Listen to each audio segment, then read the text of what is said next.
Hello, and welcome to the Colts Cover-2 podcast. I'm Joel A. Erickson. I'm joined, as always, by Nate Atkins. We are both Colts insiders for the IndyStar.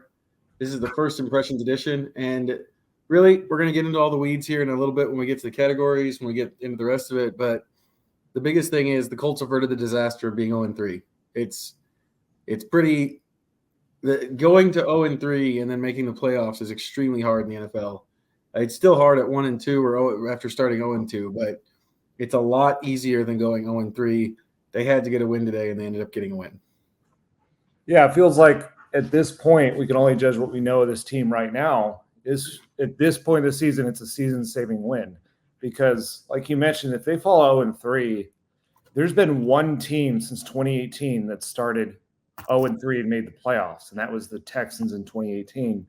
Not only is it the math is against you, but it's also if you fought 0-3 and two of those losses were at home and two of the losses were to quarterbacks who have not thrown a touchdown in the NFL, it was going to tell us a lot and be very kind of damning of where this team is headed. But instead, they kind of found a formula, I think, to be able to win some of these games. It's like they're an imperfect team, and we'll get into a lot of that in the categories. Things they have to get better at, but there's a certain way I think that they can play and win that came out today. Something that kind of a lot of the stuff that we've been urging for them to try to do differently to be able to win the way that they're built. I thought they got to that today. And so I think we'll probably sum all that up mostly with our heroes of the game.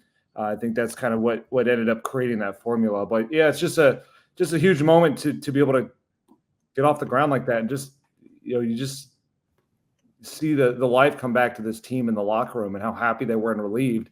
And they know they have so much to get better at. But again, when you're 1-2, even if it's not a great 1-2, you're still one win away from, being a 500 team. And so they have this mindset if you put yourself in their shoes that they can go out and win a home game next week against the Steelers, who are 3-0, but it's a home game against, a team that I still don't think you'd say is a juggernaut. Then you're right back in this thing. So it was a huge deal to be that instead of being 0-3, where we're already talking about, next season and beyond. And I think especially with relation to the quarterback, I think the whole narrative in conversation would be very different if we're dealing with this off of a loss than trying to make some of these corrections off of a win. Yeah. They Shane Steichen does not necessarily admit this stuff often, but in his post-game press conference, he I don't know, he's not really the big picture type of guy. To me, I don't think he's really a big picture type of guy when he usually talks, but I'm looking for the exact quote right now. I think it was a game we all needed. Starting 0-2 is always rough, but you've got to get the first one, and we got it done today. To get the victory, we've got a lot of stuff to clean up, but to get the victory was huge for our guys. I think, as much as it seems like sometimes he's not letting on how much he feels it, this is a competitive guy. He knew what it meant if they got to 0-3. Mm-hmm. He knew how bad that could be, and so they had to get a win in this one. It wasn't always pretty, but I don't think that this was always the formula today. To me, run the ball. Make plays on defense. There's some big yardage totals from the Bears in terms of like passing, but they're kind of fool's gold.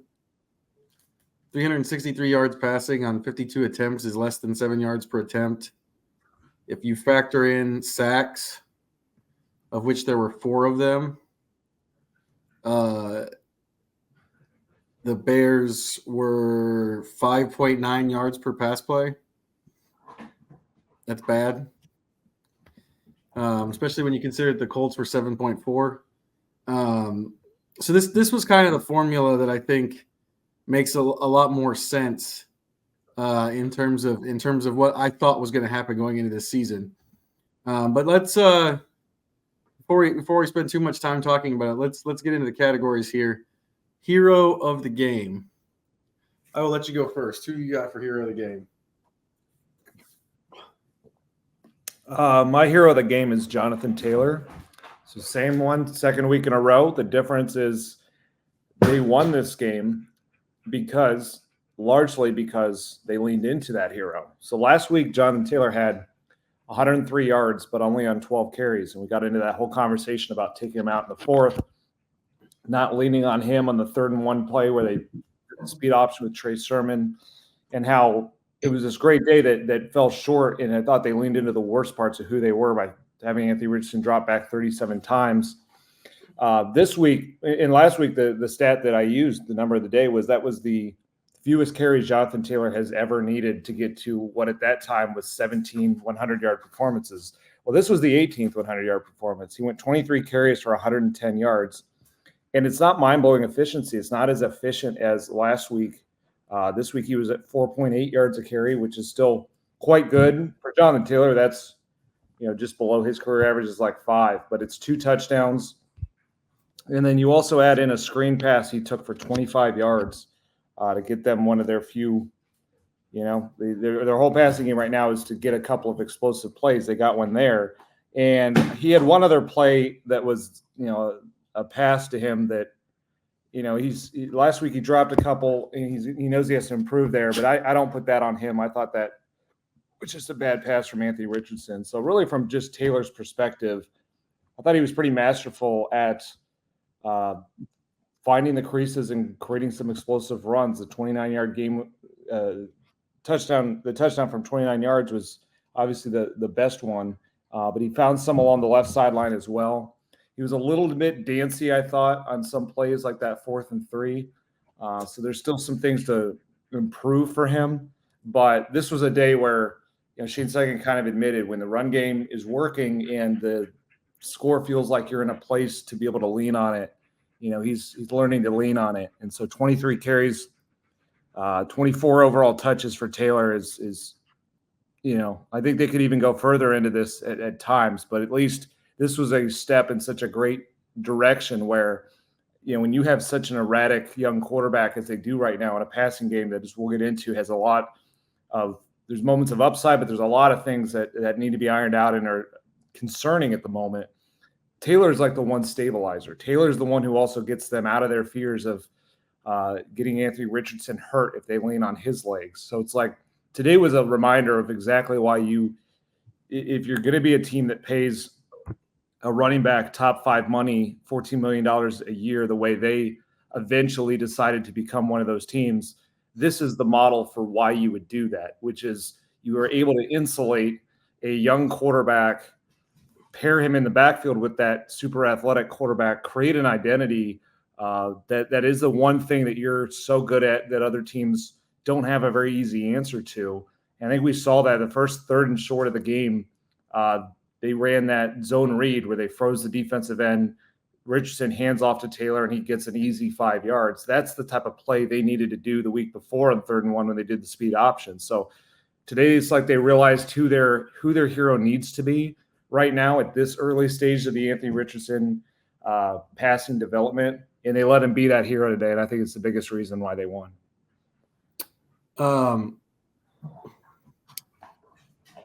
So just to add a little bit on Jonathan Taylor. Jonathan Taylor had 4 explosive plays today, just by himself. All 4. The longest one was a 29-yard touchdown run. He had a pass catch for 25 yards and a run for 21 yards. Those led to Trey Sermon's touchdown. And then the last one was Taylor around the right end for 13 yards as an explosive play. That was on 2nd and 6 with 1:57 left to go in the game. That allowed Anthony Richardson to start taking knees. So, you talk about the run game. There were some moments where it didn't look good, but, man, when you can go 29-20, when you can get 63 yards on 3 carries, that really helps out. That's the thing Taylor brings that you're not going to get from other people. And some of his sort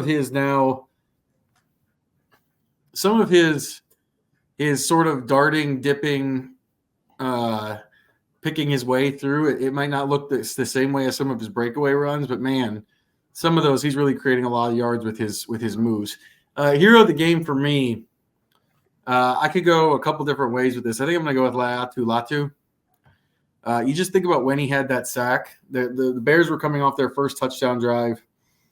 Caleb Williams had started to get a little bit into a rhythm in terms of the way he was throwing it. The previous drive, he was, it looks like 7 for 8-ish, maybe 8 for 9-ish. Can't count it perfectly right now. But he was starting to get in a little rhythm. He just scored a touchdown. The Colts responded to that touchdown by going Taylor got a first down with an illegal use of hands on the Bears. And then they went Taylor for no gain, Richardson incomplete, and had to punt. And the Bears get the ball back with 6:52, and you're going, well, this is the way. If there's a way for the Colts to lose, this is it. Latu recognizes that the Bears want to double team him with 2 tight ends. He thinks back to what Kwity Paye told him about those situations, and he says you have to try to make one person block you in those situations. He goes outside far enough that Mercedes Lewis can't get his hands on him. It becomes a one-on-one with Cole Kmet. Maybe not the best matchup for the Bears. and swipes around and gets the strip sack, sets up the touchdown for Taylor that makes it 21-9. The Bears had some chances after that, but that really ended it. When Taylor scored that touchdown off of the Latu sack, that really ended it. And I'm choosing Latu. I think his pressure numbers are going to be good. There was a lot of dipping and ducking and escaping for Caleb Williams. Colts ended up with 4 sacks, but I think when the final numbers come in, Latu's pressure numbers are going to be good. He won his matchup against, frankly, a bad Bears left tackle who was also hurt. But yeah, we're going to go with Latu for that moment. There's another way we can go. I'll probably get to it in Unsung Hero, but for me, Latu, just based on that was the Bears' real chance to take the lead. And instead, they get a sack fumble on the very first play of that drive. Well, that's the other leg of this formula, I think, came together today. So their best single area of the team is going to be the backfield of Anthony Richardson, Jonathan Taylor. And they need to be able to combine that to give them sort of a floor of the offense, a baseline to at least kind of stay tied or slightly in front of some teams. And you have to eventually force young quarterbacks to beat you. That's what they didn't do the week before with Malik Willis. They never put him in one situation where he had to make a difficult throw, where he felt like he had to make a play, get an answer. Today they were able to get in that situation with the run game and some other turnovers and such. But that was the other leg of this, which is defense. We talked about how they just don't get off the field because they're always just up in the first 2 weeks just getting run over. They don't get their hands on footballs. We hadn't seen the pass rush because teams didn't have to deal with it. Today they had to deal with it, and it's a banged-up pass rush where DeForest Buckner obviously is on injured reserve now. Remember, their top edge rusher, Samson Ebukam, is out for the year, most likely. And Kwity Paye ended up getting hurt late in this game. This was after that strip sack from Latu. But this was a game that, like Latu, he needed to introduce himself and establish his presence here. And, yeah, you get a matchup like that where they foolishly decide to put a tight end on your top pass rusher one-on-one, you need to dominate that matchup, not just do pretty well, dominate it. And he played through a hold from Cole Kmet to just annihilate Caleb Williams from behind. And that's where the whole formula comes together, where all of a sudden you give the Colts offense a short field.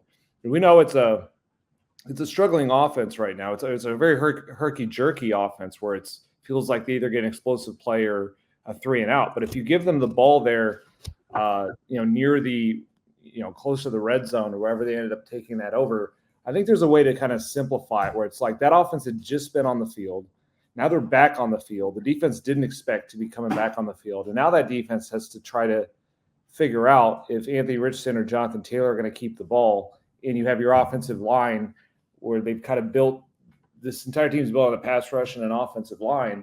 That offensive line gets to work downhill late in a ball game and just punch into the end zone. And it just that's what they talk about when they say complimentary football. And I know that can sound like just player speak, but like for this team, it really, really matters because they have some glaring flaws on the team that are just going to be that way with their secondary. Just with some of the health going on, especially that's starting to add up in the secondary. The run defense, in other games, I think is going to be compromised at times. And then their passing game is kind of all over the place. And you could even argue like we didn't see where Matt Gay is at this point, but that's been a struggle. Like they're gonna have to win in a certain formula, and that's what the complementary football is for them. And so I think Latu, that was the play of the game for him to get the strip sack and give them a short field, let Shane Steichen not overthink it, and let the whole team win the one way that they've been promising us that they're going to be great at. Yeah, the Bears kind of tried to do like a 2 tight ends makes 1 tackle thing. Yeah. But maybe this will not surprise anyone. 2 tight ends are not necessarily good at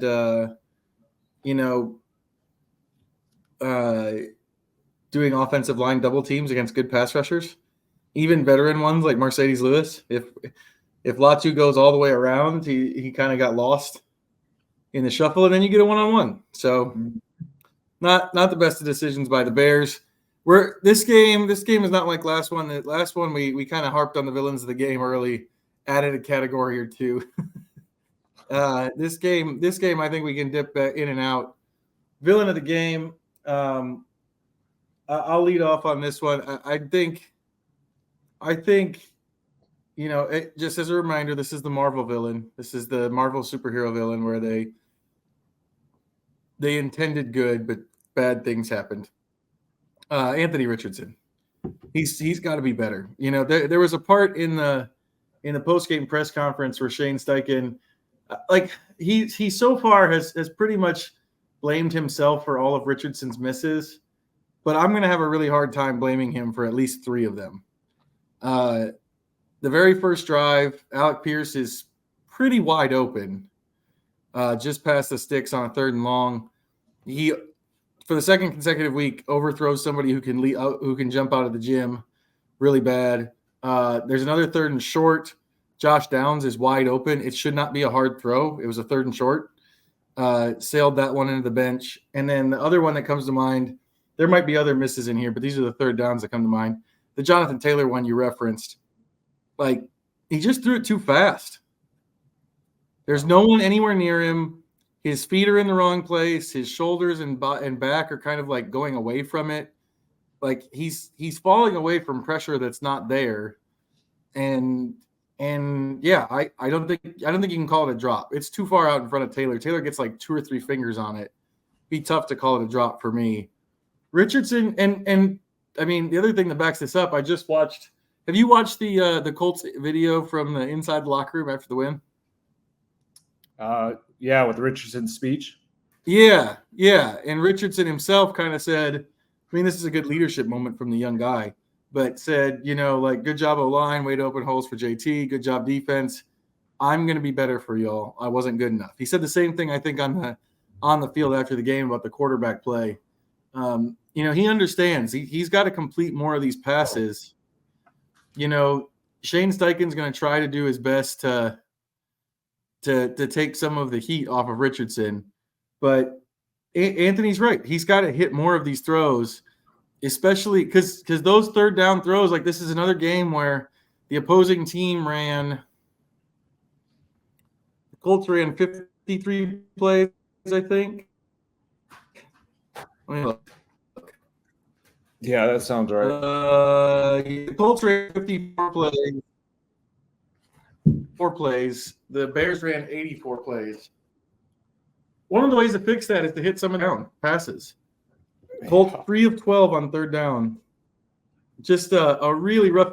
I didn't even get into the interceptions in terms of the first one. Like this one is kind of a shared responsibility for me. Steichen, I hope I'm not stepping on your villain of the game. Steichen said at the end of the game that he was looking for a man look in that. The play didn't come out with a man look. They didn't really have anything open because they went zone on the goal line. That's fair. No one was open. There were other options.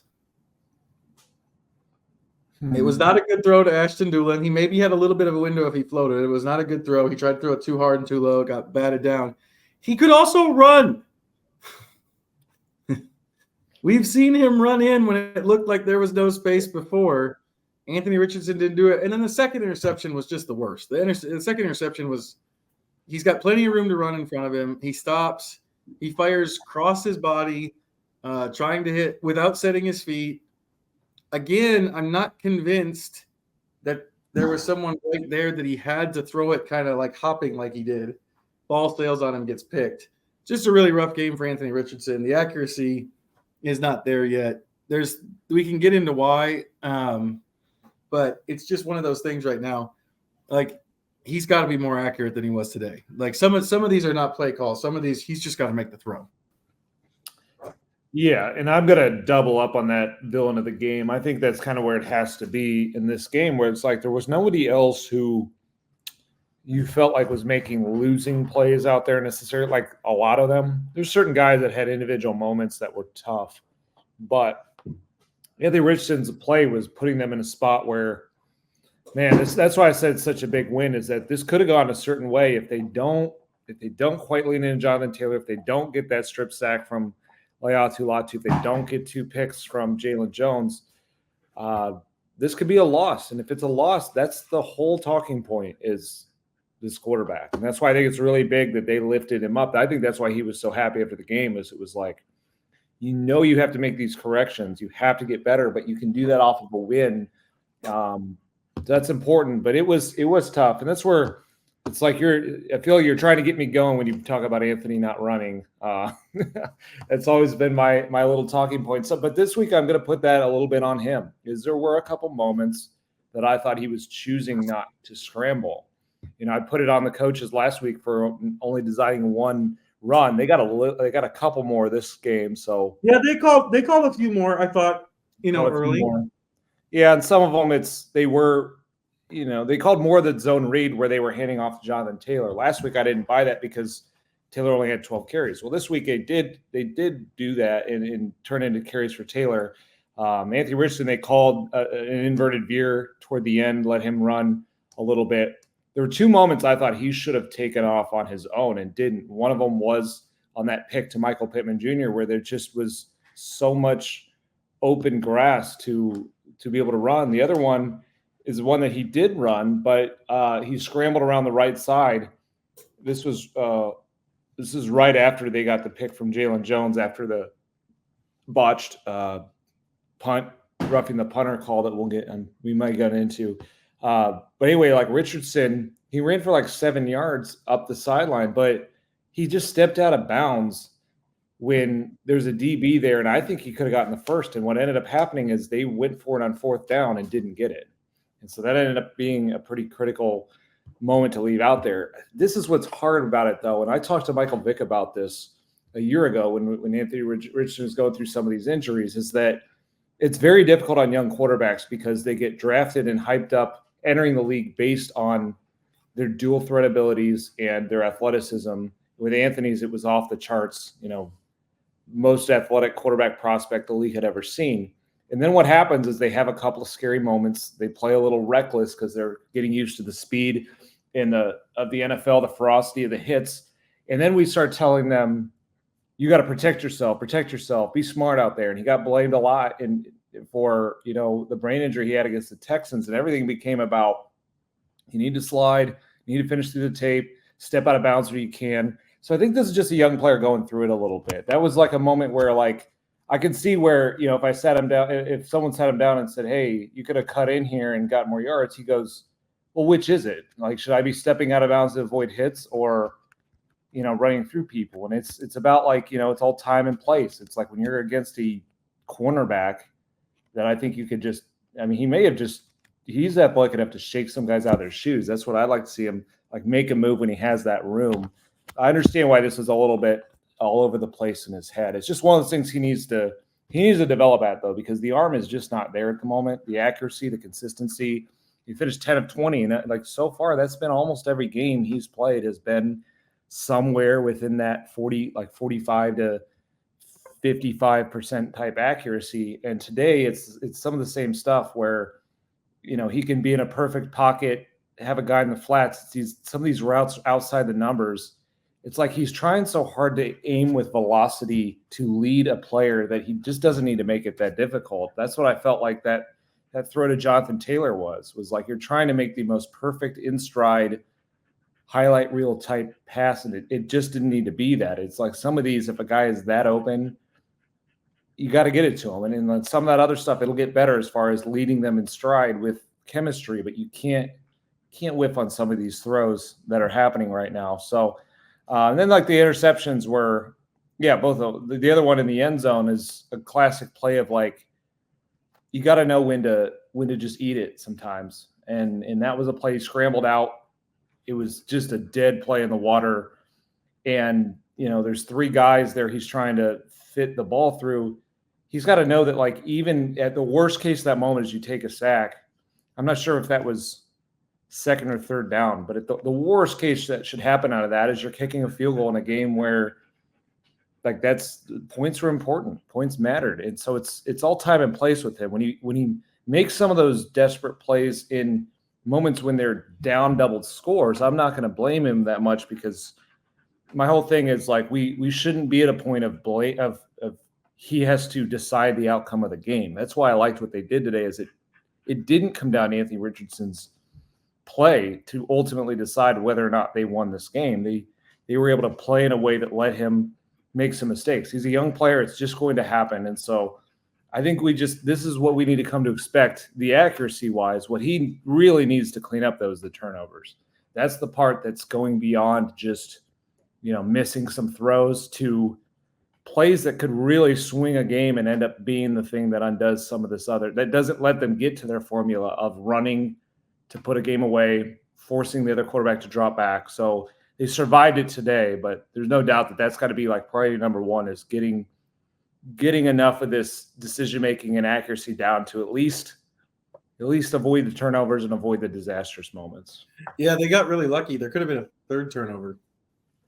The fumbleception, interfumble, whatever you want to call it. I don't know what exactly it was, but they called him in the grass, and he tried to do too much with it, and the ball ended up in a gullet of a Bears defensive lineman. So they got lucky that they whistled that play, or decided that play was dead. I don't know if they whistled it or not. Where they could have been a third turnover for the second consecutive week. You're right. The turnovers have to get better. The accuracy has to get better. Some of the run decisions have to get better. It's a lot, but it's important to remember. We'll probably come back to this, so I won't get too much into it. But this is still this is probably what we should expect a little bit. Let's move on. We're going to get to the unsung hero of the game. Nate, I'll let you lead off this one. Unsung hero of today's 21-16 win over the Bears.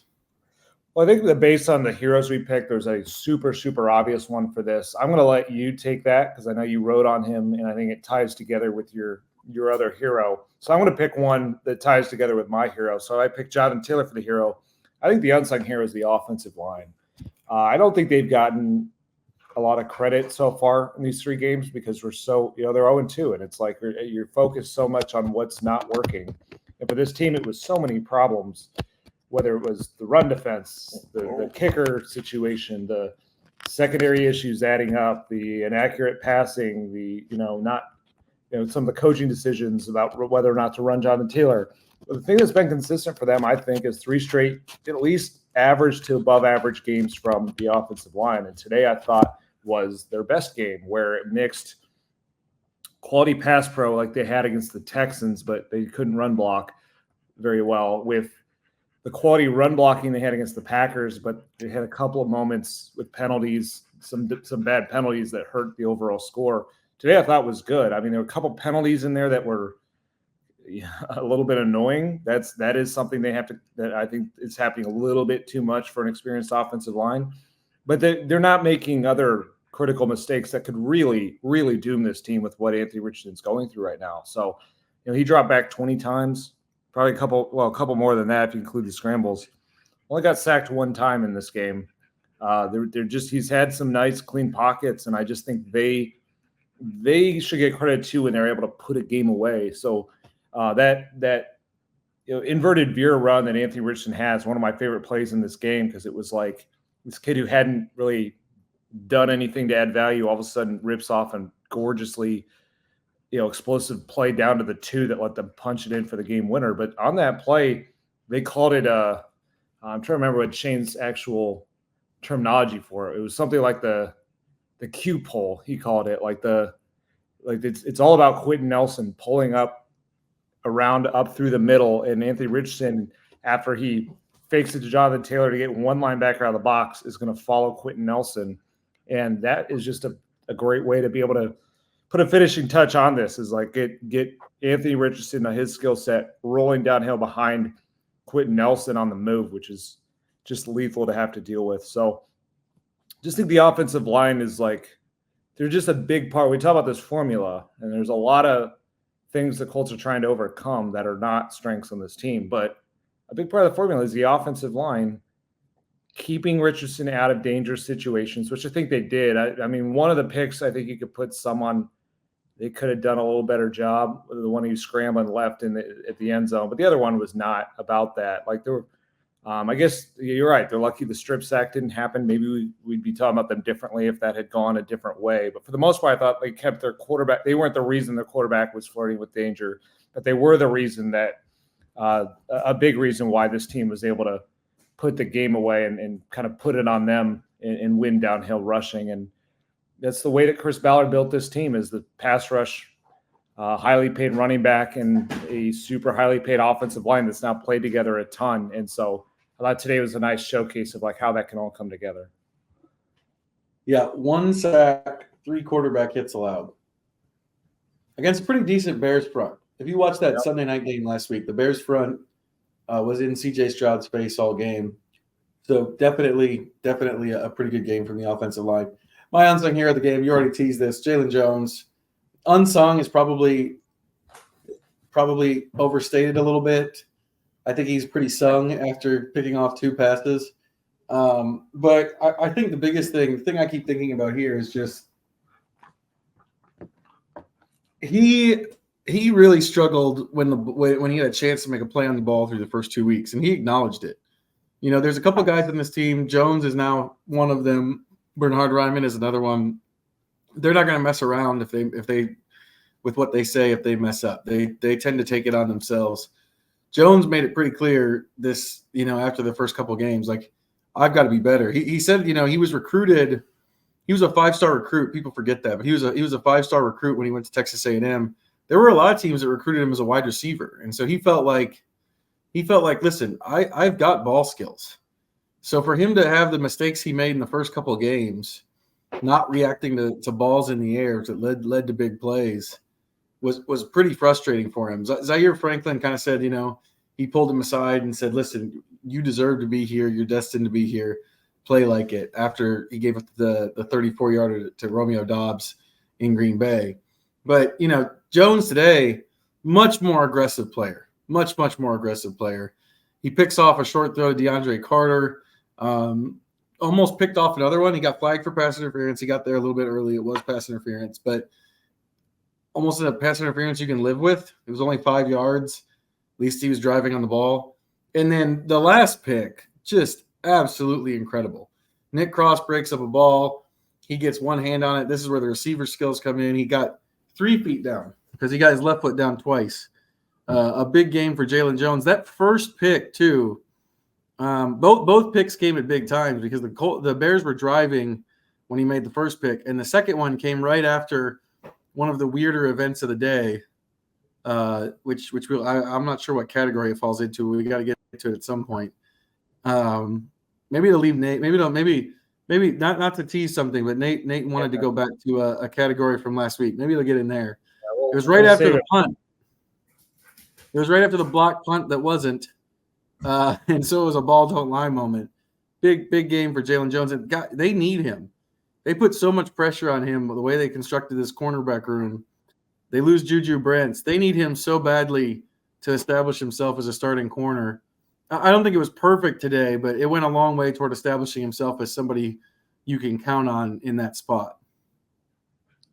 Yeah, this is the best game he's played. And again, sorely needed because Well, the pass rush, Latu had his moment. They're still compromised there. They don't have DeForest Buckner. And Latu is working through a hip injury. So, I will be curious to see the snap counts on him, but it wasn't like they were just going to be saved on defense if he was not up to the task. And it's a tough matchup. I know the Bears, there's a lot of this podcast we're going to tee off on their offense because it is terrible. But like the best part of it is their two wide receivers.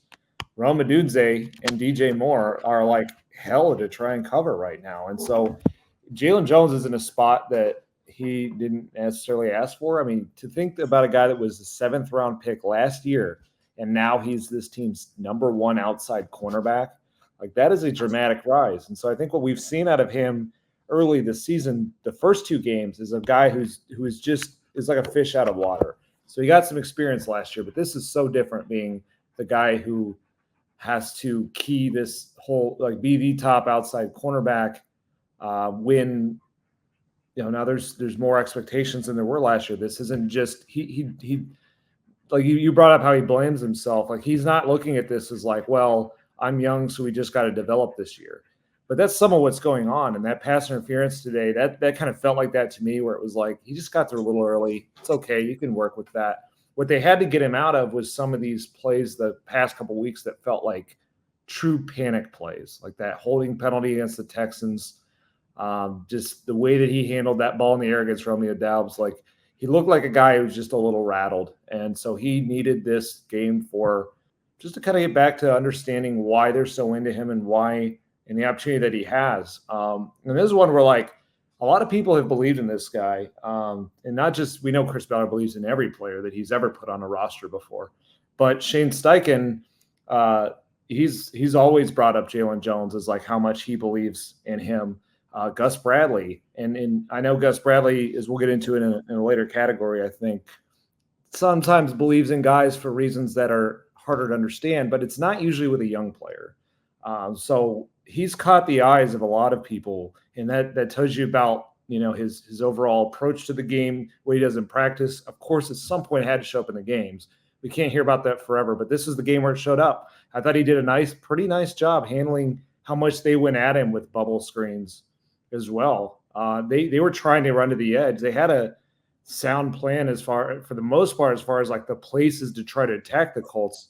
And last week, Jalen Jones got eaten up in the run game and couldn't get off blocks, and tackling was very hit or miss. He answered most of that today. I know there was one clip I feel like people were not happy with him on for giving up a first down, but he took up the block and Kenny Moore missed the tackle. I think you brought that up. So yeah, it's like that was not – he did what he was supposed to do on that play, and I felt like that's most of what he did today. It's not going to be perfect going forward. He's another player that's like Anthony Richardson at such a critical position. There has to be a little bit of space for him to make a few mistakes as long as they don't kill you. So that pass interference that was only 5 yards, okay, there's another tackle. He could have stopped a guy short of the first down. Again, it wasn't an explosive play. It was early in a drive. Like, he's going to make some mistakes. But when you can get 2 interceptions, that's going to cover up a whole ton of mistakes. He actually had a tackle for loss in the game too, on DeAndre Swift. Unsung villain of the game. This is kind of a weird category today. Tougher to go with in terms of unsung villain of the game. I'm going to go with the unsung villain moment. It's going to get lost because it didn't end up mattering. But Anthony Gould, catch the kickoff. Yes. I was going to use that as one of the game. Well, I was going to use that as one of my moments that left me vexed. So that left me very vexed, though, because so 2:01 left on the clock. The Bears have one timeout.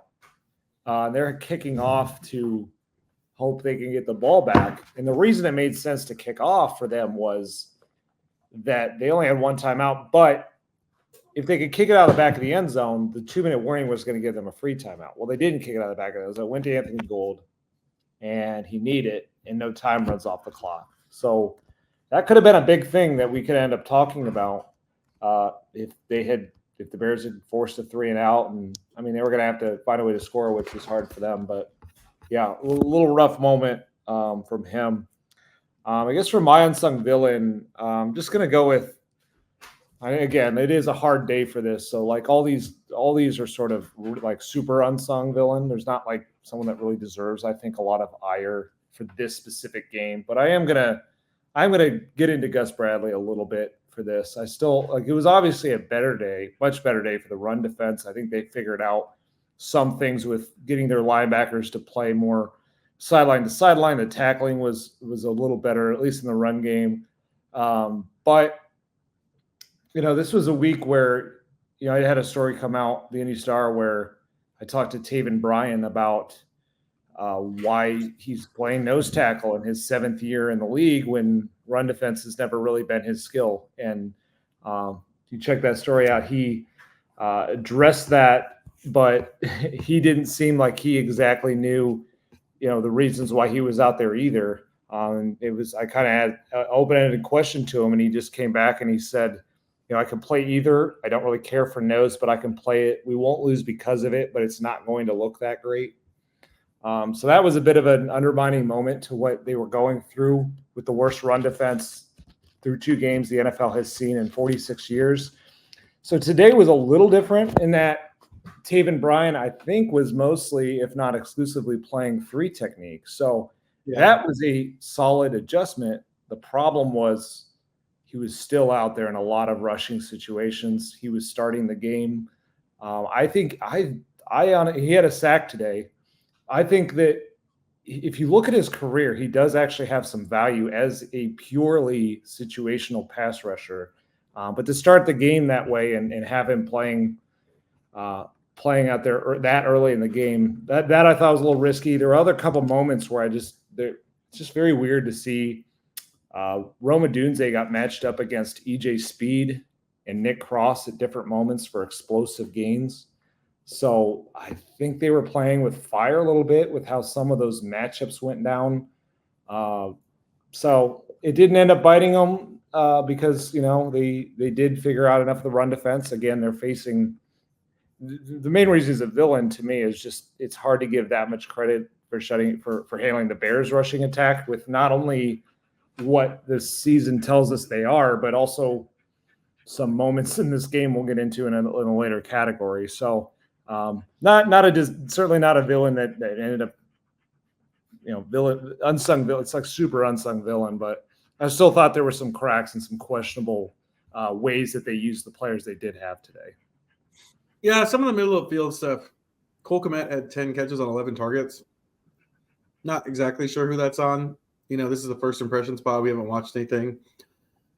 Yeah, some of that stuff, not great. Also, they did this maybe the next series. I think they did literally the next series. They just put Grover Stewart and Raekwon Davis together and alternated who played the nose and the 3 tech. What? Why wait till the second series? Why not just do it all the time? Raekwon Davis actually, if we didn't have 2 such clear heroes on the defensive side of the ball, Raekwon Davis was going to go in unsung hero of the game. So I thought he looked really good for the first time as somebody who holds up blocks. There were at least 2 plays. Nate gets a huge kick.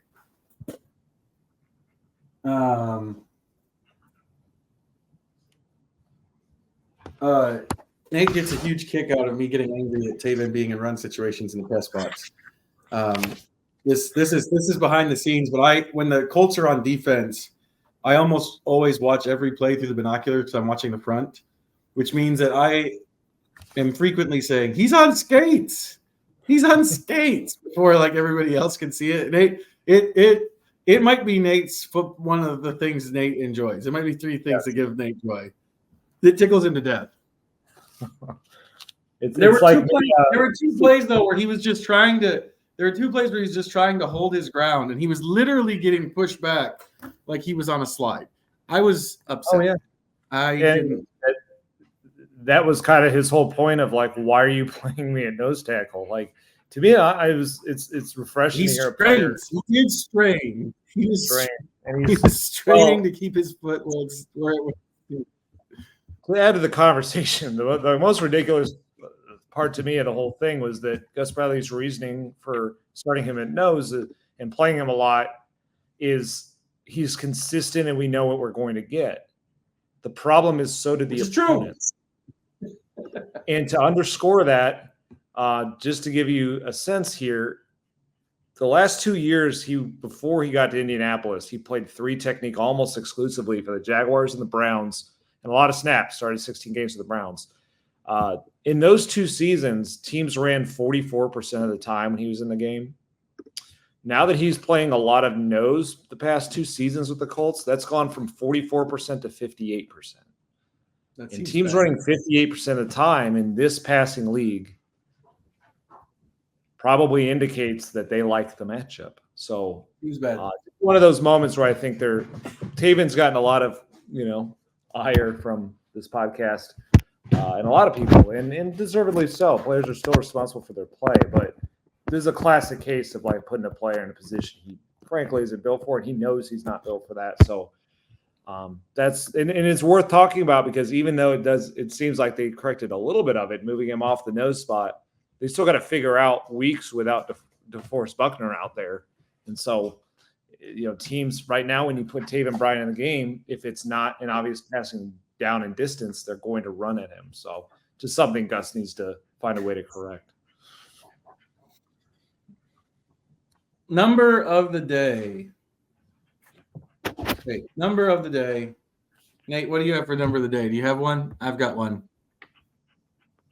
You can go ahead. 8.35. As bad as Anthony Richardson's day, that was the yards per attempt.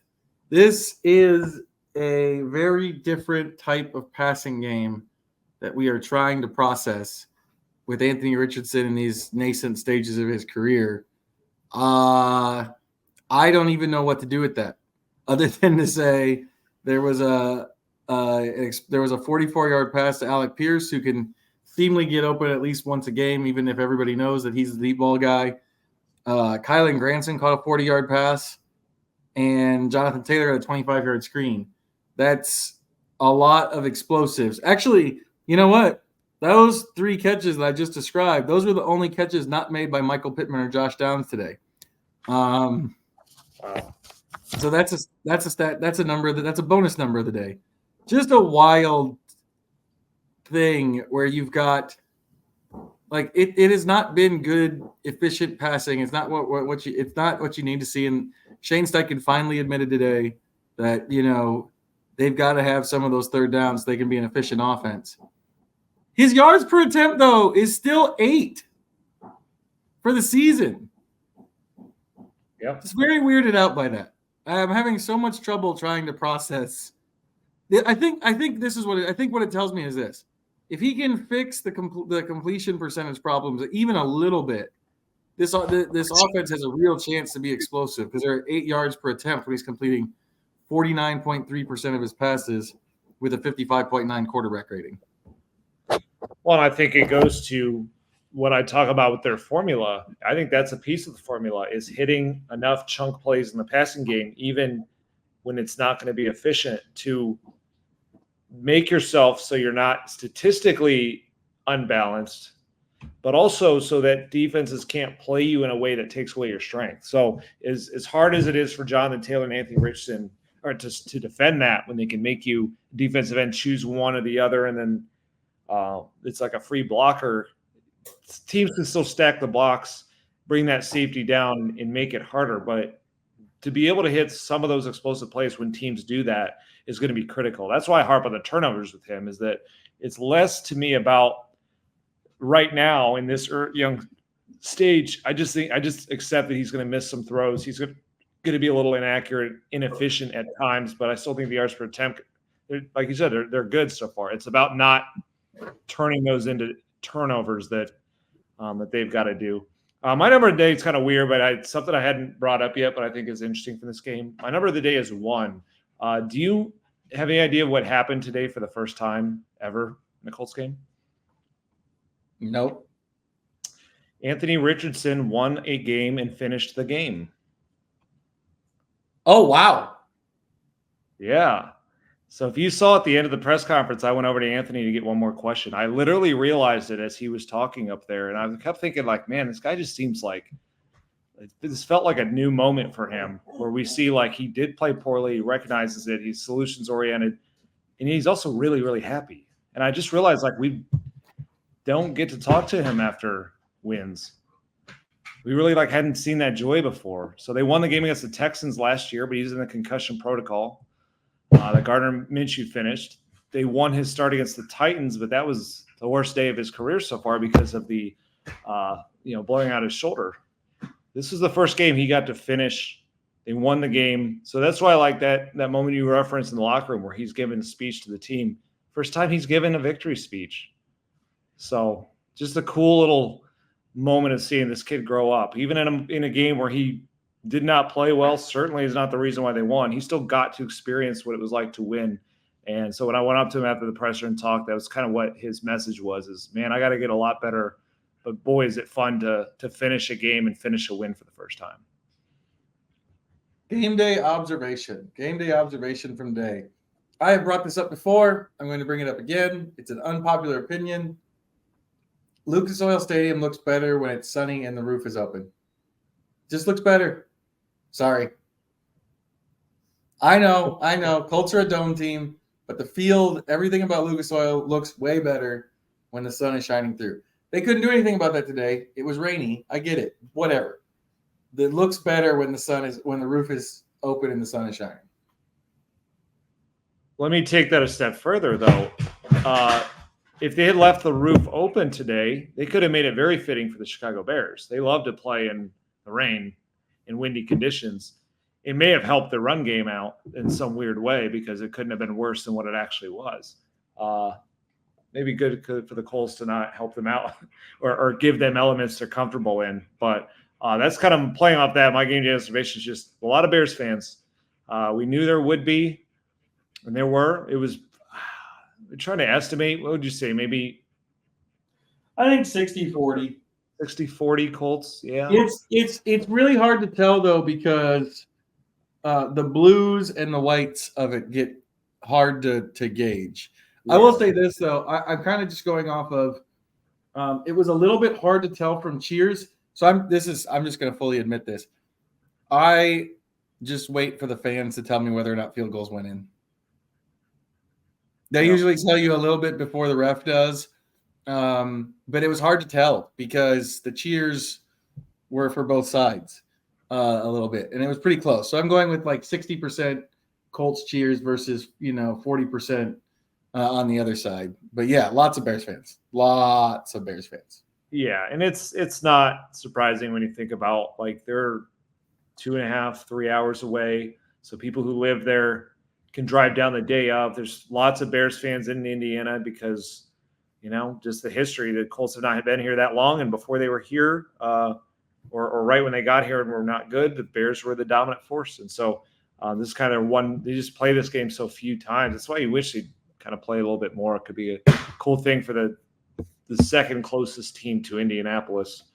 But hey, the good news for the Colts fans and Colts is they sent those people home sad. So that's the goal. When they pack your stadium, you don't want them to have a party if they're going to do that. So the Colts still got the victory. This isn't a very nice game day observation, but I've been known to do this before. There was at least one Bears fan when I left the stadium around 7:15. I really, really hope he found his friends. Yeah. Went a little hard on his trip to Indy, huh? He was taking a circuitous route around the stadium with his cell phone. I really hope that he found his friends. He's probably not the only one who's in that spot. Okay, that brings us to 3 football things that gave me joy, and for the second consecutive week, 3 football things that left Nate terribly vexed.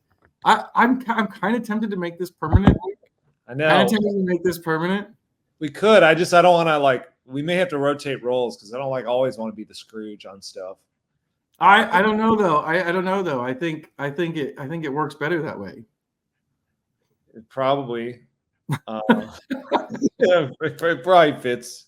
The thing about it, though, is that sometimes you can be terribly vexed by other things. I think there's other things in this game that are going to leave you terribly vexed. So that aren't the Colts. That's not even Scrooge-ish. It's open-ended to anything that happens on the field can make me feel vexed.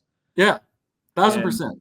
Yeah, I don't like bad football, so it tends to. Do you want to lead off with something that left you terribly vexed? Sure. For the second week in a row, we got to watch a speed option.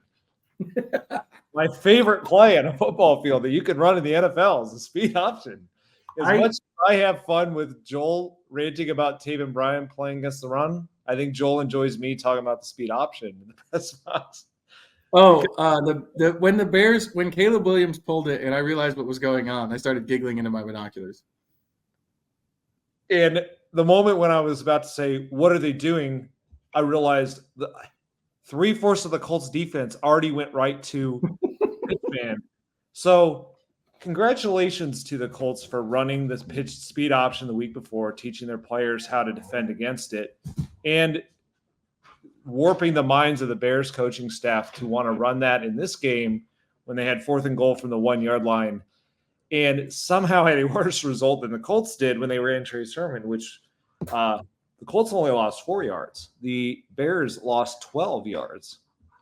A minus 12-yard run, there was not a fumble on. That's pretty amazing. That's pretty hard to do. So in 2 weeks, we've seen 2 speed options, and they're averaging minus 8 yards a carry. That is an interesting. That could be the number of the day. Speed options minus 8 yards a carry in Colts games the past 2 weeks. So there you go. 3 football things that gave me joy. Ashton Dulin had a game as a gunner.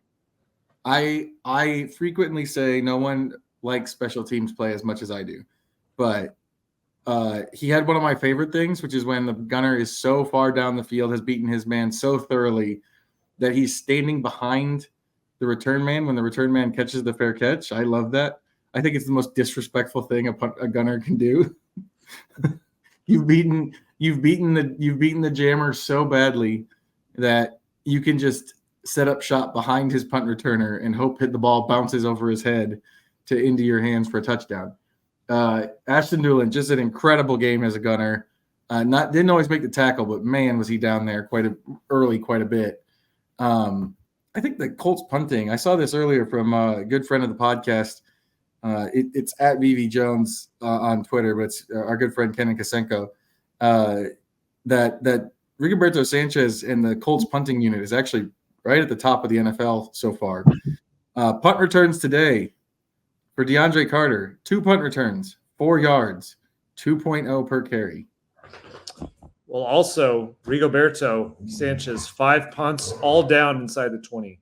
Which average net with an average net of 48.2. So which distance and it's precision, and that's pretty cool. So my second football thing that left me terribly vexed is in the same area of the team, return game. You touched on it already with Anthony Gould not taking out that kick return, but I'm just going to extend that to when you have one job, I want to see you do that one job sometimes, which is if you're on the team because you are a super lightning fast return man, I would like to see you return the ball sometimes.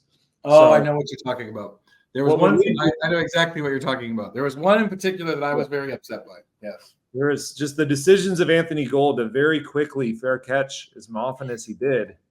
Just kind of odd to me. I mean, it felt like maybe it's a rookie who is just nervous about, you don't want to make the play to lose it. You certainly don't want to muff a punt, get destroyed and fumble, get injured, all that stuff. So I understand, erring on the side of caution, but there was at least one of those punt returns that the Bears were not even going to come anywhere close. And this kid's got lightning speed. And we saw one return he did take, only one punt return or kick return he took, and he went 19 yards. So he's fast. Like it was nice moves along the sideline. Like you saw some of the skills that they wanted to draft out of Oregon State, but just not a lot of confidence right now in taking those chances. And with kind of where their passing game is at the moment, like that's an area of the team I think they need right now. They drafted a super fast punt returner in the 5th round. he needs to be willing to take some of those. So it's like when that's your one role, that's like your one trick. You got to nail that trick. So I give Alec Pierce deserves all the flowers right now because he's sort of a bit of a one trick player, but his trick's awesome at the moment, getting deep and cashing in on splash plays. And so when you got that one trick, you got to at least attempt the trick sometimes. Number 2 football thing that gave me joy, the screen to Jonathan Taylor, where they act like they're throwing a screen to one side, they throw it to the other side, and lo and behold, you have to deal with Bernard Ryman, Quentin Nelson, and Ryan Kelly all out in front of Jonathan Taylor in space. Give me all of the offensive linemen in space, smashing defensive backs. Love it.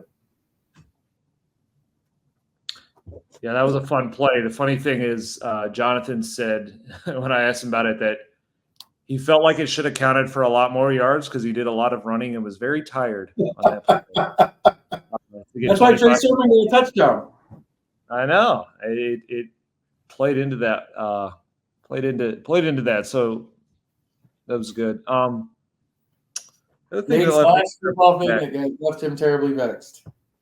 The other moment that left me terribly vexed, there's a couple of different items in here, but it's more fun when the Colts win. It's easier to bring up things that made me get vexed by the opponent. And so I'll just go back to when the Bears wanted to have Cole Kmet one-on-one pass block against Latu with the game on the line.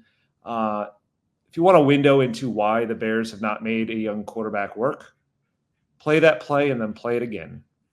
That's why. Like there are some moments within a game where there's occasionally going to be a moment where a tight end has to get a block of some sort like that because that's how you work play action. That's how you make it look a certain way, but not in that moment. You have to throw that whole idea out of it when you're in a pass first situation. You've got to come back. And I just felt like did they scout Latu? Did they're aware that he was the first defender drafted, that he's a pure speed rusher who has only 3 moves. And one of those moves is that long speed rush with the dip of the shoulder that just annihilated Cole Kmet. And Cole Kmet did everything in his power, including hold. He was willing to take a holding penalty because it was not going to turn the ball over. So it would make them come up with a new play in the playbook. And Latu still destroyed him. So just it's one of those moments where it's like you're asking for something disastrous to happen to your quarterback, and that's not good. Yep. Third football thing that gave me joy. On the Trey Sermon play, which in itself, this is like a bonus. This is like a dual football thing that gave me joy. I'm going to give you a bonus one from a reader. But one of my favorite things is when someone gets pushed into the end zone, like Trey Sermon did. Trey Sermon basically did no work. The offensive line was like, "We will pick you up and escort you into the end zone, good sir." That's fun. That's fun. But even more fun than that is that Shane Steichen ran 30 yards on that play, pointing at the scoreboard and yelling something. And I asked him afterward if he remembered what he was doing, and he said, "I don't remember that at all." This is pure adrenaline. This is somebody who remembers a lot about games, even if he doesn't tell you in the press conference.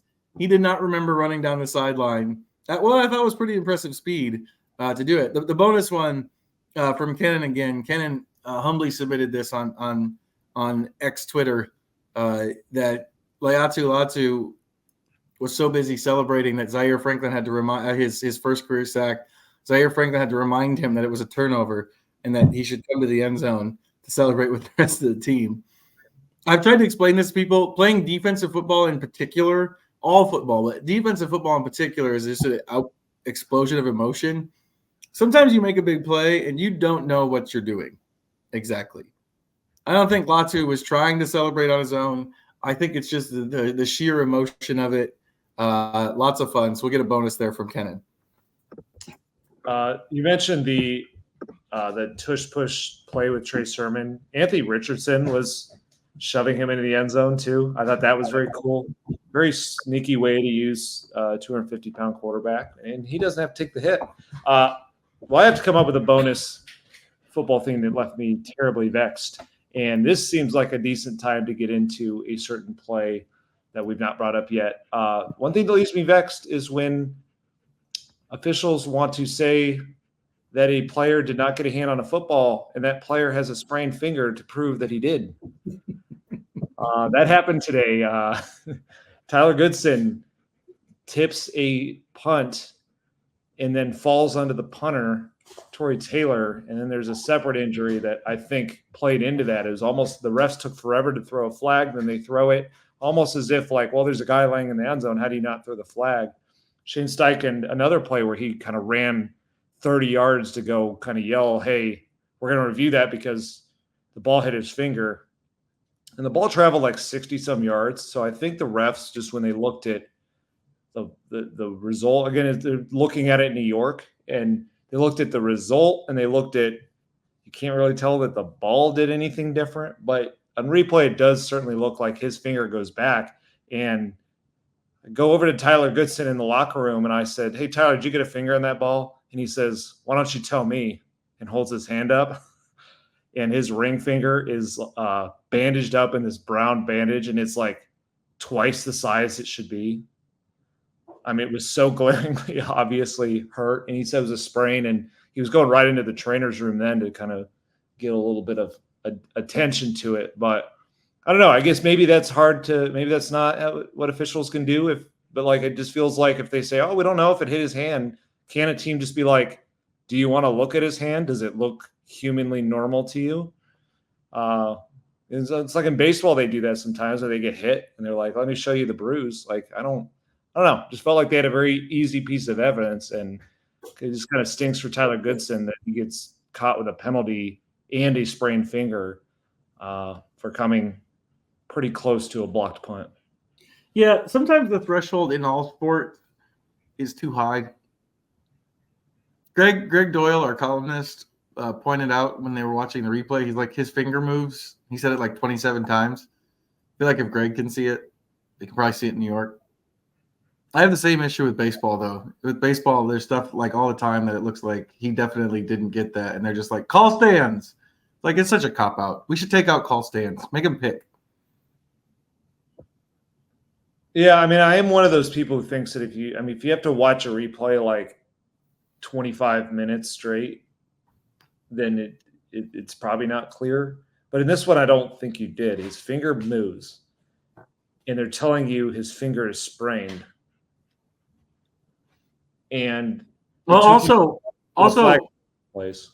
Also, your finger does not spontaneously snap back. It's not possible. It's not a thing. I'm trying to do it now. Can't do it. Yeah, that's very vexing. So I'm glad we got to sneak that in. Okay, that brings us to the last couple categories. The Colts won today, so it's too much credit, too little credit. We will start with too much credit. Who gets too much credit from the Colts for today's win? I'm going to go with the run defense. So the Bears ran for 28 carries for 63 yards, long of 9, average of 2.3, didn't get in the end zone. Statistically, it was a wonderful game. Hard to get a lot better than that from the Colts run defense. I think they were definitely better. They talked about it so much in the week. They felt like they found the fix late last week. And they did make some changes that played into why I think it was going to be better. Number one, the linebackers were just a lot more active, getting off blocks. Seemed like they really put a focus in that instead of coverage as much as they had been. Taven Bryan wasn't playing nose tackle. That helped a little bit. And Jalen Jones, I just thought their corners in general held up, getting off blocks on the outside better than we've seen. The reason, though, I'm saying too much credit is that it's one of the worst run games they'll ever face. And again, nothing sums that up more than a speed option that loses 12 yards. Props to them. They played that speed option well, but like if you're going to run high school football plays in an NFL game, I expect the professionals to be able to stop it for a loss. So we just need to see more. We need to see them in actual, in a good matchup to be able to say that the run defense is fixed. It's certainly better. It's certainly not, alarming. It's certainly not like, I mean, if they were really playing horribly, I think that would have showed up some. So I don't think they did. But I wouldn't necessarily look at this and say, well, they won because they fixed the run defense and now that's done. So I'm gonna go with that. Too much credit for me. I don't usually do this, but Caleb Williams, like he's got 363 passing yards. I don't know if he's getting too much credit, but he definitely doesn't deserve to have 363 passing yards. He wasn't that good. That's kind of just a function of a lot of plays to me. They ran a ton of plays. He's 33 of 52. I mean, this is a guy who I thought he got sacked 4 times. He escaped pressure a lot, which is on the one hand good, but also often he escapes pressure and kind of just keeps running backwards and flings it. A lot of throwaways. Just as 363-yard games go, I think this might have been the worst played ones I've ever seen. Is that fair? Yeah, I guess. I mean, the thing about it is that Hail Mary completion adds a lot to that. I don't know, maybe you should get credit for that. It's hard to, complete a Hail Mary, but it fell 2 yards short. Can DJ Moore get credit for that?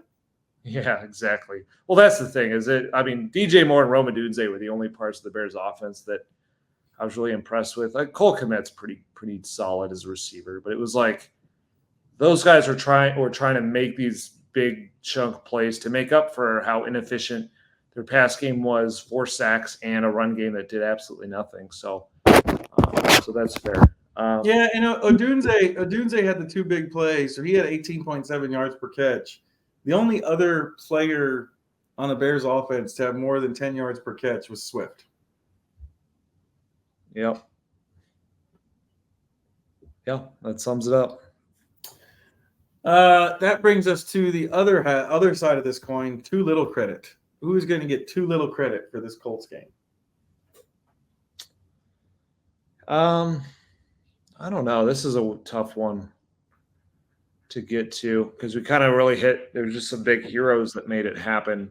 But I guess maybe this is an opportunity for me to – it's kind of weird based on the stat line. I think I'm going to go with Michael Pittman Jr., though. He finished only – statistically, it's one of his worst games, 4 catches, 36 yards, but only targeted 5 times. And I thought he got back to playing the kind of style that Michael Pittman has been known to play, that sort of get the ball in my hands and I'm going to really, be rugged and stretch for first downs. I thought he got a couple of key conversions that gave them something in a pass game that was otherwise really herky-jerky. He was their leading receiver in terms of receptions, kind of tells you the tough day that they had. But the reason I'm kind of the real reason I'm putting him here is last week I gave him one of the unsung villain monikers, and just one of these moments where you kind of realize that there's just more that guys are going through than you always know. Michael Pittman has not been healthy this season, so not really, not himself, not the way that he normally plays. You saw he went on the injury report late last week with back and calf, and also missed practice. And he's not a guy that he never rests from practice. So it was a day of maintenance for him that, stretches back to something that happened, an injury that happened in the very first series of the season opener that he's playing through and wanted to be out there for. But when it looked like he was, maybe pulling up short on some routes or not going for the ball as much, some of that was he just wasn't physically the same that he's been. So I thought today it sounds like that rest day was a good step for him to at least get back to being that a little bit more of a physical player. And I think they kind of intentionally they wanted him to be that guy, but on a little less volume than before. They weren't kind of just heaving targets off script to him the same way. So he only got 5 targets, but turned him into 4 catches for 36 yards. And just want to throw out that reason they named him a captain is that they love how he plays through injuries, and it seems like that's been going on a little bit again this season. Too little credit for me. I'm going to go with Raekwon Davis. Signed him in the offseason, needed to be big. He was big today. 3 tackles, 1 for loss. It was a absolutely monsterish one, the 1 for loss. They erased it, so it didn't end up being a big deal, but man, it was good. It's fun to watch a big man get down the line and make a play. Also, he doesn't get pushed back by two people without against his will. Well, he's not moving his feet, at least not as often as other people do. So Raekwon Davis, we're getting a little bit too little credit for what he did as a defensive tackle. That brings us to the last two categories. This is where we always end the podcast. One to throw away and one to go on. We always start with one to throw away. One to throw away, something that people are talking about right now that we shouldn't be talking about or not going to be talking about. If you think Colts should go to Joe Flacco, throw it away. Bye. I don't think most people are saying that. I think most people understand that. It was brought up by at least one friend of the pod on the social medias today that they should go to Flacco. No. Nope. You have to see this thing through with the number 4 pick of the draft, and you have to give him more than 7 starts. On top of that, Joe Flacco had a good run with the Browns last year, but if you look at that run with the Browns, some of the same issues that were present when he was going 4-13 in his starts over the past 4 or 5 years before that Browns thing were present, namely he did throw 8 interceptions in those 5 starts. Yes, I think he's a capable backup. He's a good player to have if Richardson gets hurt. It just doesn't make sense right now. Like you committed yourself to this player when you made the pick. You got to see it through, and you got to give him more than 7. You got to give him more than 7 starts to do it. Yeah, I think I'm just gonna share that one. I don't have a really good one for something to throw away because I don't know that people are changing a lot of their opinions based on this team, based on this game.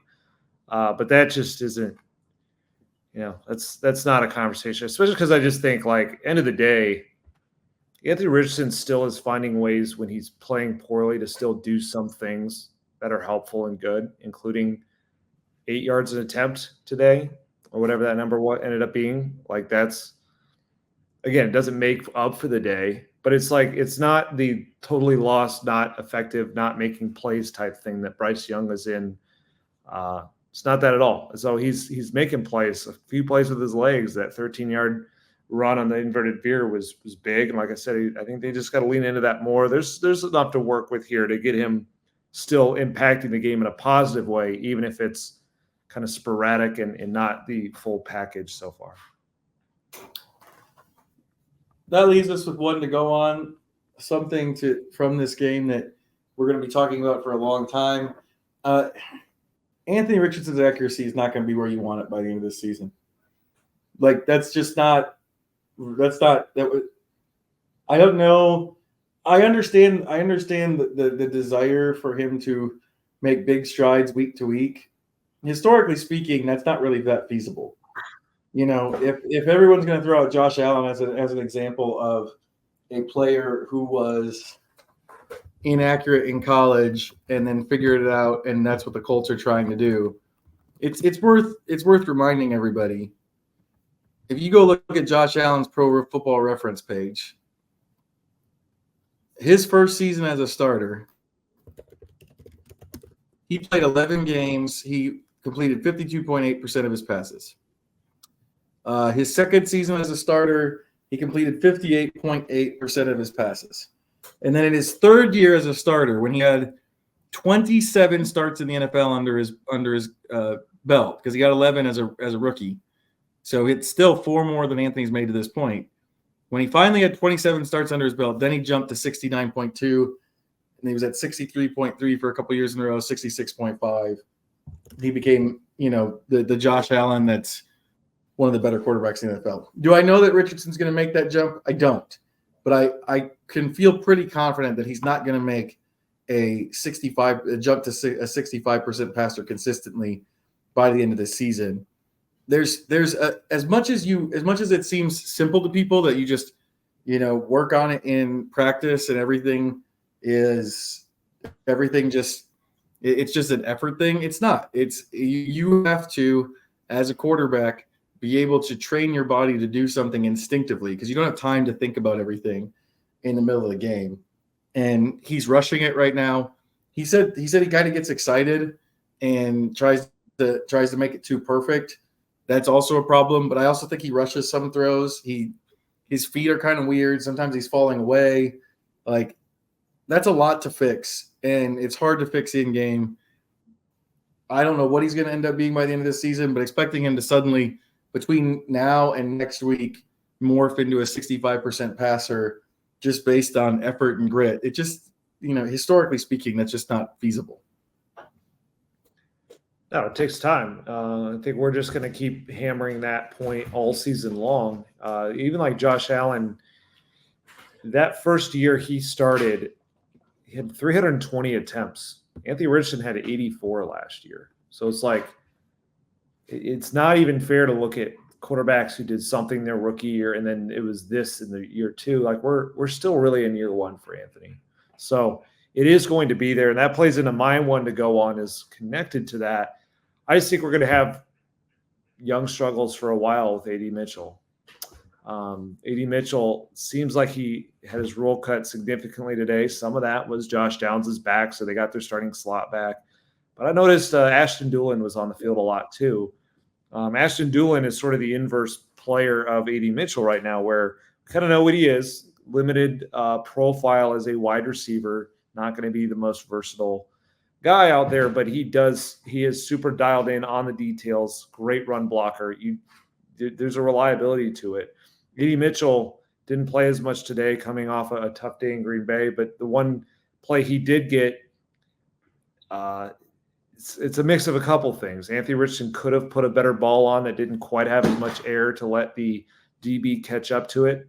A.D. Mitchell, though, he's trying to catch it low in the breadbasket as if he's wide open. You got to high point and fight for that ball. So there's just a lot of these little details happening in super fast time that just aren't there right now for A.D. Mitchell. It's okay. It happens to young players. Luckily, they have a deep wide receiver room to work around it at this point, I think. But I think we just have to accept that this is sort of, week one, it was a lot of talk about, if Anthony Richardson just hits him, it's 2 touchdowns and he has this huge day. And that may have been true, but it doesn't get us away from the point that's very clear now, which is there's A.D. Mitchell has some rookie challenges going on too.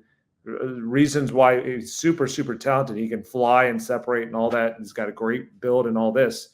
But there is a reason he slipped to the second round. And I think we're seeing some of that lack of readiness play out. So it's just going to take time, especially when he's trying to match that up with a quarterback who has his own, growth trajectory going on and isn't the most accurate. So I just think the idea that that's going to match up a lot this season, I'm not super hopeful on. Who knows? Maybe you hope he improves a lot to be able to, I still think he will have some moments this year and have some plays, but we kind of came into the year saying that it was going to have to be a little bit more splash oriented, occasional shot play oriented for him and Alec Pierce. But now we're at a point where Alec Pierce has done it every week and is at least also reliable as far as, lining up, fighting for the football, being dialed in, all that kind of stuff. Blocking, all that. It's just he's Alec Pierce is just way ahead of him right now. And so especially when I think they're going to start to lean into this run game more, they have Josh Downs back. There's just not a big present role for A.D. Mitchell, and that may be what he needs. Maybe he just kind of needs to not be kind of the guy counted on. This team often puts too many young players in spots where they are counted on, and it's a little bit much. Maybe it's just a good enough thing that he can kind of develop a little bit more to the side. And then you hope eventually cashes in on a couple of these plays in a game like he had today, just be a little bit more on for some of those moments. But I just think we're in the rookie, young, developing stage for A.D. Mitchell, the same way we are with Anthony Richardson. Another quarterback, just real quick before I sign off, Jalen Hurts, 52% in 4 games started and 148 attempts as a rookie, 61 in his second season. That was his first year with Steichen, and then jumped to 66. He's been in the 66 to 65 range since then. So a sudden change to Anthony Richardson was always a little bit ridiculous to expect. I don't think anyone's, at least not on this podcast, has said that. I think it's worth bringing up because I feel that frustration from a lot of people, and some people are just very, very down on him. And it's fine if you were down on him coming into the league, and then there were people down on him for that accuracy profile. I understand, like, a lot of it's confirmation bias. You're seeing what you were concerned with then. That's fine if you weren't a believer then, and you're like, I'm not going to believe it till I see it. That's a fair stance to take if it's kind of how cutthroat you want to be with Anthony. But I don't think it's like, I've seen some takes out there, people saying like he's just not getting it, and that is not how this works with accuracy. It isn't like he's airmailing this because he's not paying attention in the meetings or he's not going out there and working on it. I do think he's today, what I did like out of him is he talked a little bit more intentionally about figuring out the root causes of some of this, where before, as he's so low on reps, I think he was trying to figure out a way to, to accept that, like, hey, you're going to miss some throws because sometimes you're off platform or whatever. Now he realizes like there's a bigger fundamental issue going on here when you have some wide open layups.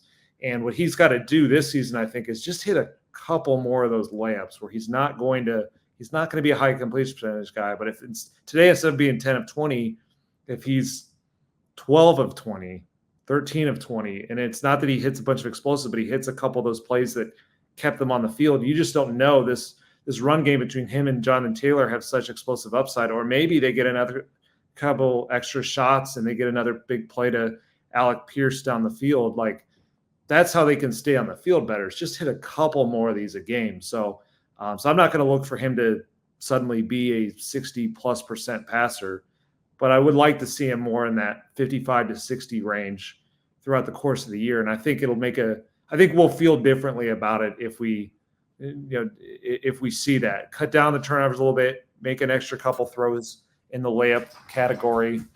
And I think that'll let him in the offense stay out there, get more plays, and then we'll see some of those special qualities help make up for the fact that he's not going to be super consistent. That's it for the First Impressions edition of the Colts Cover-2 podcast. We will be back midweek to discuss the upcoming game against the Pittsburgh Steelers, 3-0 Pittsburgh Steelers, much to everyone's surprise. And then we'll see if the Colts can get back to 500. IndyStar, I'm Joel A. Erickson. This is Nate Atkins.